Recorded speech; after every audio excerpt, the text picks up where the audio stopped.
अस्सलाम वालेकुम students, welcome to concept grip channel. आज का हमारा लेक्चर है रिएक्टिविटी ऑफ कार्बोनिल कंपाउंड्स कि रिएक्टिविटी जो है वो कार्बोनिल कंपाउंड्स की, इसको हमने एक्सप्लेन करना है। तो सबसे पहले हम जो कार्बोनिल कंपाउंड्स हैं उसका हम स्ट्रक्चर ड्रा करते हैं। उसका जो फंक्शनल ग्रुप है उसका स्ट्रक्चर होता है ये कार्बन, ऑक्सीजन, डबल बॉन्ड पाया जाता है। ठीक है। अब अगर इसको देखें तो यहाँ पे कार्बन ऑक्सीजन इनके दरमियान जो इसमें जो कार्बन की हाइब्रिडाइजेशन है वो sp2 हाइब्रिडाइजेशन होती है इसमें। ठीक है, sp2 हाइब्रिडाइजेशन इसके अंदर पाई जाती है। इसमें एक सिग्मा बॉन्ड होता है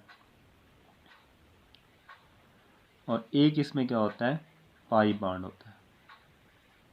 ठीक है, तो इसका मतलब ये जो है, ये जो कार्बोनिल ग्रुप है ये एडिशन रिएक्शन, क्योंकि अल्कीन जो है से इसकी मुनासबत है, तो ये भी अल्कीन की तरह मोस्टली जो है ना क्या होगा, ये एडिशन जो है रिएक्शन देगा। इसमें अगर हम देखें तो कार्बन और ऑक्सीजन, अगर हम इनको देखें तो इसमें ऑक्सीजन जो है ये ज़्यादा इलेक्ट्रोनेगेटिव होता है। तो क्योंकि ज़्यादा इलेक्ट्रोनेगेटिव है तो इससे क्या होगा, ये इलेक्ट्रॉन डेंसिटी को अपनी तरफ जो ना क्या होगा, खींचेगा, जिससे क्या होगा, कार्बन पर पार्शियल पॉजिटिव चार्ज आ जाता है और ऑक्सीजन पर पार्शियल नेगेटिव चार्ज आ जाता है। और इस तरह से कार्बोनिल ग्रुप के अंदर क्या होती है, पोलैरिटी आ जाती है। तो क्योंकि अब इसके अंदर पोलैरिटी आ चुकी है, पार्शियल पॉजिटिव चार्ज भी है और पार्शियल नेगेटिव चार्ज भी है। अच्छा, इसमें अगर हम देखें तो कार्बोनिल ग्रुप की जो कार्बन है ये बतौर इलेक्ट्रोफाइल काम करेगी। जो कार्बन होगी ये क्या होगी, बतौर इलेक्ट्रोफाइल के तौर पर काम करेगी। और जो ऑक्सीजन होगी ये बतौर न्यूक्लियोफाइल के तौर पर काम करेगी। ठीक है। अब इस पर यानी कि इस पर जो कार्बोनिल ग्रुप है इसके अंदर पोलैरिटी आ चुकी है, तो इसकी पोलैरिटी की वजह से इस पर न्यूक्लियोफाइल भी अटैक कर सकता है, इस पर इलेक्ट्रोफाइल भी अटैक कर सकता है। तो अटैकिंग जो मालिक्यूल होंगे, रेजेंट होंगे, वो होंगे न्यूक्लियोफाइल भी हो सकता है या फिर इस पर कोई इलेक्ट्रोफाइल भी अटैक कर सकता है। लेकिन इसका इन्हिसार जो है वो किस चीज़ पर होता है, आया कि न्यूक्लियोफाइल अटैक करेगी या इलेक्ट्रोफाइल जो है वो अटैक करेगा, इसका इन्हिसार होता है रिएक्शन की कंडीशंस पर होता है। तो इस तरह से जो कार्बोनिल कंपाउंड्स हैं ये इलेक्ट्रोफिलिक रिएक्शन भी शो कर सकते हैं और न्यूक्लियोफिलिक रिएक्शन भी शो कर सकते हैं। लेकिन मोस्टली जो है ये जो कार्बोनिल कंपाउंड्स हैं ये कौन से रिएक्शन शो करते हैं, न्यूक्लियोफिलिक एडिशन रिएक्शन शो करते हैं। न्यूक्लियोफिलिक एडिशन रिएक्शन शो करते हैं। मसलन इसमें जो क्या होगा, ये जो न्यूक्लियोफाइल होगा तो न्यूक्लियोफाइल जो है वो अटैक करेगा कार्बोनिल ग्रुप की जो कार्बन है, क्योंकि ये इसका इलेक्ट्रोफिलिक करैक्टर है तो इस पर ये अटैक करेगा। इस पर पार्शियल पॉजिटिव चार्ज होता है, ऑक्सीजन पर पार्शियल नेगेटिव चार्ज होता है। तो न्यूक्लियोफाइल आके इस पर अटैक करेगा और इस तरह से जो हमारे पास प्रोडक्ट बनेगा वो ये होगा, ये इसके न्यूक्लियोफाइल जो है वो कार्बोनिल कार्बन के साथ अटैच हो जाएगा और बाकी जो ऑक्सीजन वाला हिस्सा है इसके साथ इसका जो न्यूक्लियोफाइल का जो पॉजिटिव हिस्सा होता है इनके प्रोटॉन, वो इसके साथ क्या होगा, अटैच हो जाएगा। तो हमारे पास ये जो है ना ये क्या होगा, एडिशन प्रोडक्ट बनेगा। अच्छा, अब हम आते हैं इसके न्यूक्लियोफिलिक एडिशन रिएक्शन जो है ये एसिड कैटालाइज भी हो सकती है और बेस कैटालाइज भी हो सकती है।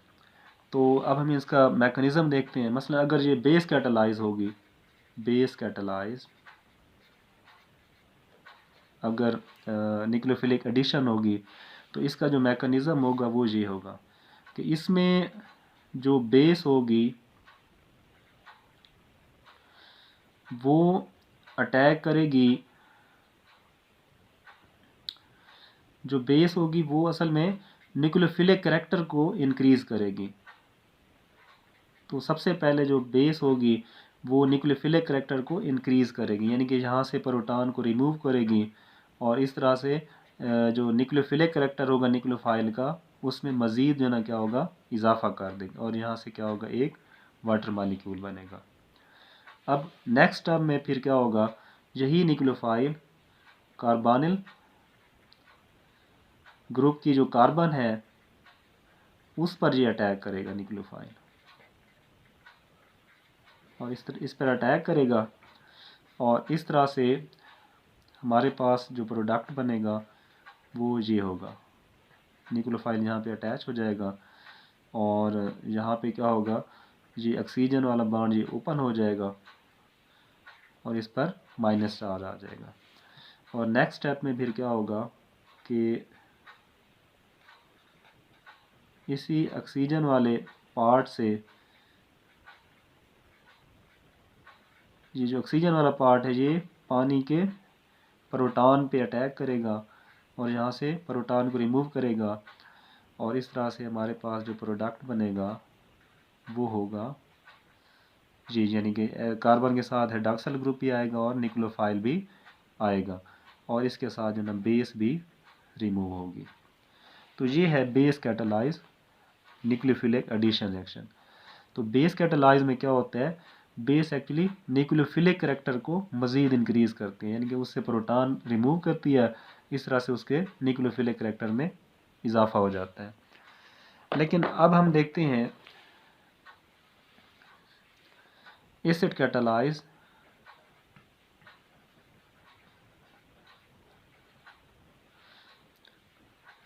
Nucleophilic addition reaction.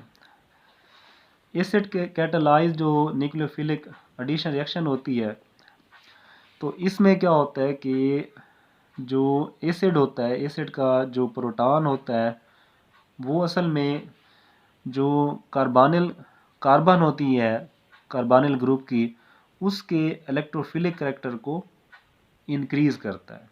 अब वो कैसे करता है, मसलन ये इस पर पार्शियल पॉजिटिव चार्ज है, इस पर पार्शियल नेगेटिव चार्ज है।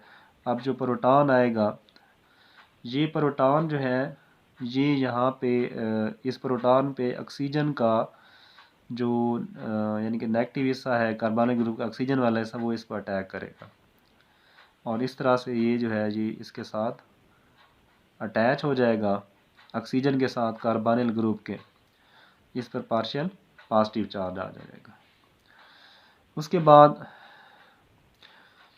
अब क्या होगा, जब न्यूक्लियोफाइल इस पर अटैक करेगा कार्बोनिल कार्बन पर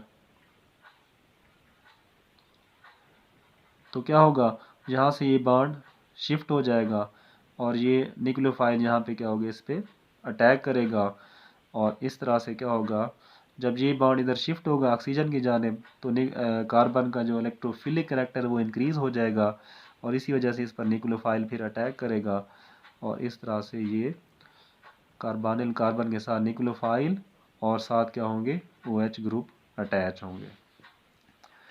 तो न्यूक्लियोफिलिक एडिशन में चाहे ये जो रिएक्शन है बेस कैटालाइज है या एसिड कैटालाइज है, दोनों केसेस में क्या होता है, दोनों केसेस में जो हमारे पास जो प्रोडक्ट हासिल होते हैं वो सेम होते हैं। मसलन यहाँ पे भी ये एडिशन प्रोडक्ट है, ये यहाँ पे भी बेस कैटालाइज में भी एडिशन प्रोडक्ट वही है जो एसिड कैटालाइज में एडिशन प्रोडक्ट है।